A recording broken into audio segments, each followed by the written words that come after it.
ድነናል። የዳነው በእኛ ስራ አይደለም በጸጋ ነው። ስለዚህ ብንቀደስም ባንቀደስም ምንም ችግር የለም ብለው ዝሙትን ያደርጋሉ፣ እንደፈለጉ ይመላለሳሉ። በዚህ ልምምድ የሚመላለሱ ነበሩ። ኖ አይቻልም ብላ የኤፌሶን ቤተክርስቲያን ከለከለች። በዚህ ዘመንስ የሚለማመዱ ይኖር ይሆን? የሚለማመዱ አገልጋዮች፣ የሚለማመዱ ትልልቅ የእግዚአብሔር ሰዎች የምንላቸው የሚለማመዱ ዘማሪዎች፣ ይሄ መኖሩ የአደባባይ ምስጢር ነው።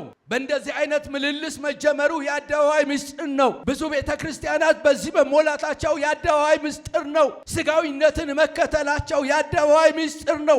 የሚታወቅና የተገለጠ ነው። በጴርጋሞን ሄዳችሁ ብትመለከቱ ይህ የስህተት ትምህርት ምን እንደሚመስል ጽፈውታል። ከነዚህም የመጀመሪያው ነገር የኒቆላውያን ስራ ምንድነው ካላችሁ ስጋዊ ፈቃድን መከተልና ለዝሙት ራስን አሳልፎ መስጠት ነው። ክርስቲያናዊ ነፃነትን ያለ አግባብ በመረዳት በጸጋ ድነናል በሚል መንፈስ ስጋዊ ምኞትን መፈጸም ኃጢአት አይሆንም የሚል የሐሰት ትምህርት ዘልቆ ስለገባ በዚያን ጊዜ አብዛኛዎቹ ይህንን አይነት ልምምድ እየተለማመዱ ነበር። እግዚአብሔር አይዘበትም። በዘመናት መካከል እግዚአብሔር ወንፊት አለው። እግዚአብሔር የሚነሳበት ጊዜ አለ። አትሳቱ።